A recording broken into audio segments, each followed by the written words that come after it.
So now I've pushed the arbor into the end of the spring here, and I just push it in so the hook part of the arbor is just prior to where the hole is in the spring. And then I'll use a pair of tweezers and just use the thick part of the tweezers to grab the other end of the arbor, and I'll turn that a bit and hopefully it's going to hook on to the spring. See if it hooks on here. So it's in the right position right now. I'm not sure if it's hooked onto the spring or not. Yeah. Oh no, it slipped off. So could be an issue here with this. So I might have to shape the spring on the end, because it looks like it's not going to stay hooked on. So what I'll end up doing is just putting a little bit of a kink on the end of the spring there to shape it to allow it to hook onto that hook. Because if it doesn't hook on, then it won't grab the spring, and then you don't have any tension on the spring. So I think I may have it hooked here, but hard to say. The other thing too is when you release tension on your spring in your watch, if you don't let that spring down from the barrel really slowly and really carefully, then it snaps back and the hook gets basically from the arbor gets released from the spring. Actually, it looks like I've got it in there now, so I think I've been successful.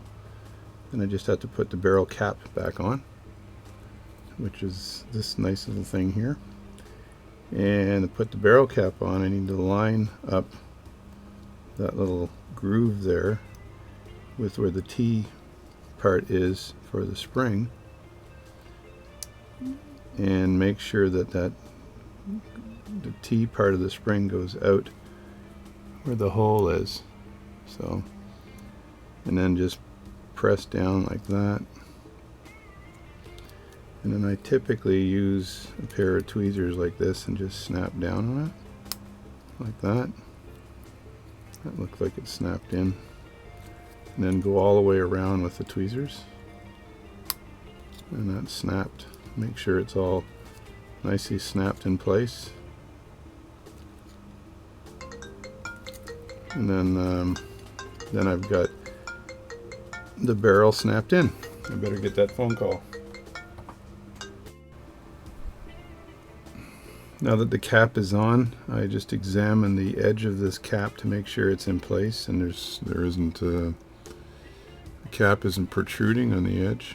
And if that's correct, then I've got myself a good mechanical closure on that. So I think I'm okay here.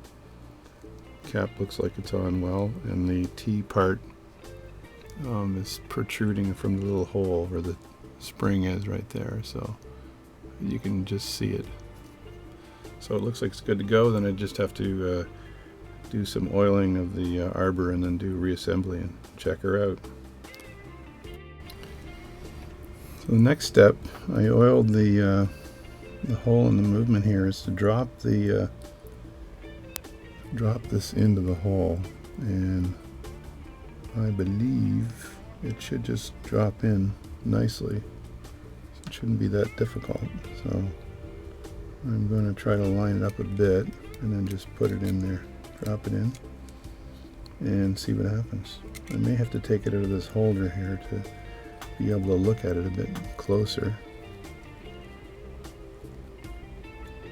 So it's looking at it through the edge here and trying to line this up so it just fits into that hole. Oh, here we go. So it's in place now. I just was looking down the edge here to make sure that it was sitting in place. So that's in there now, which is nice. And I've got my finger caulks on here so I can make sure I don't put too much finger grease, if any, on there. So the barrel is in. I'm going to put, the reason I use this movement holder here is so I wanted to test the spring to make sure it worked. So what I did was I left the face on the watch, and I just simply did a barrel removal, and I removed the hairspring and the caulk with the hairspring and all that. So So then I've got to put the plate back on next, and I got to oil the end of the arbor here. I just put a dab of HP 1300 on the end here. It's a higher level oil than or higher viscosity, actually lower viscosity than the 9010. And then I've got this plate here that says PJ Bartlett. So, and just this plate just goes over the top here. So I actually have to figure out where the screw holes are to drop this plate down, because I know the center of it goes over the center of the barrel, but where's the other part? There we go. So I drop this down here. It should fit right on top like that, nicely. And then I just have to replace these screws here. And everything in watchmaking is teeny weeny, so you just have to be very patient and do this. I'm making this video for my friend so I can see exactly how I went about doing this particular job. Then I'll screw these plates down next and replace the and tighten that. And you got to tighten it fairly well so that that barrel doesn't move. There's a lot of tension on that barrel. That's one of the more mechanical tense devices, if I use that term. And so I just have to screw this down nice and easy.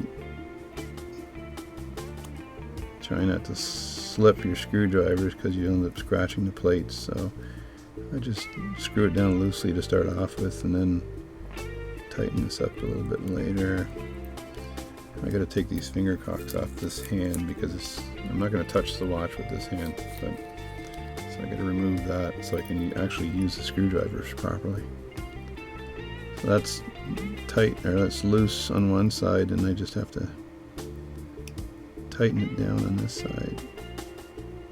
That's it there. And then you don't want to strip the screw or break it, so you got to watch that as well. So it's just practice and technique. And I'm applying a little pressure on the other side because this is kind of a crappy holder when it comes to holding the movement in place. So to push it out a little bit on this side here, and then it gives me some leverage to push down on the screw a bit and tighten it. There we go. So now that's tight, and so the barrel is in place. The next thing I have to do is put in the hairspring, the balance cock and hairspring.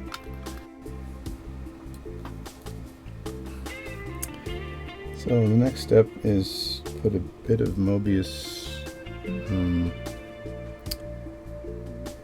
9010 oil on the jewel on the bottom of the plate here, and that's where the balance,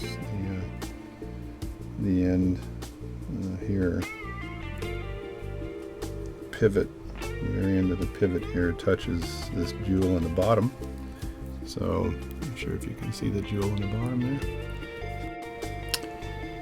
So the trick here is to line up the balance cock with the in the appropriate place, and get the pinions and the end parts all lined up. So what I do is swing that into place, and then it should drop in. And if it's sitting properly, then I've got movement here, which I think I do. So I just do that just quickly to see if you've got movement. So on the bottom of this plate, which is the balance cock, there's two studs. The studs line up properly, and then the balance itself, the whole unit with the hairspring and the pinions and the end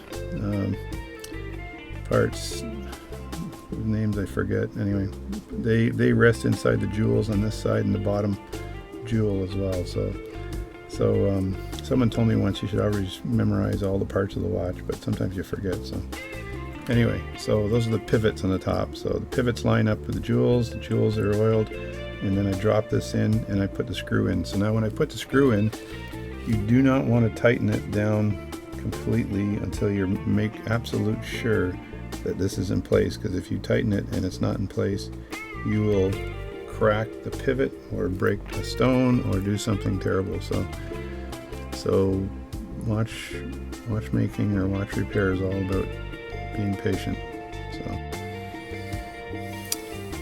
All right, phase X. So barrel's in, things seem to be operating. I can't wind it, I don't have a key wind here for this, but I wish I did. But I'm going to put the ring back on, and I believe you slide it over like this, and then it's basically a slide on kind of thing. Push it on the ends and make sure that the hole is lined up properly. So I don't want to think it's got to go in all at the same time. So, there we go. So the ring is fitting down right now. I think it's pretty much in place. There's a couple of tabs in here that make sure the ring is in the right place. So just have to make sure that the ring is, in those tabs, and then turn it in a circle to make sure you've done the job here. I think the ring is pretty much in the tabs here. I don't want to apply any force on the crystal either, or on the face rather, because that could break the face. So I think the ring is good now, and now it's got to slide into the body of the watch. Here's the tricky part, because you can never remember which side of the body I got to slide it in. So I'm just going to pretend. To do that, you actually have to pull this out so it's in the time setting position, and line up the key part here, and then slide that in, and then slide the watch in the body. I think actually it goes this way, yeah. So I'd like to show how bad a memory I have by doing this in front of the camera. So just to let you know that people that fix watches are human too. And once you've got it in place like this, then you have to make sure these screws are out of the way. So that way the watch will drop in like that. And then once you have it like this, I'll just do this quickly, you turn the screws like so to make sure that they are securing the watch in place. So just rotate that just a bit. Hopefully you can see my nonsense at work. And there's one there. That's pretty tight there. And then the other one will probably just rotate in nicely. I really want to wind it to see if it works, so that's the mystery, man. That is the mystery. Will it actually work? So let's see if I can wind this and see if it's going to screw up when I wind it. Press down. Come on, bugger. Oh, look at that. It's come back to life. Turn that around here, and you'll see that it is operating. It's pretty tight. This winding stem is crappy, but it does work again. I think it needs cleaning though.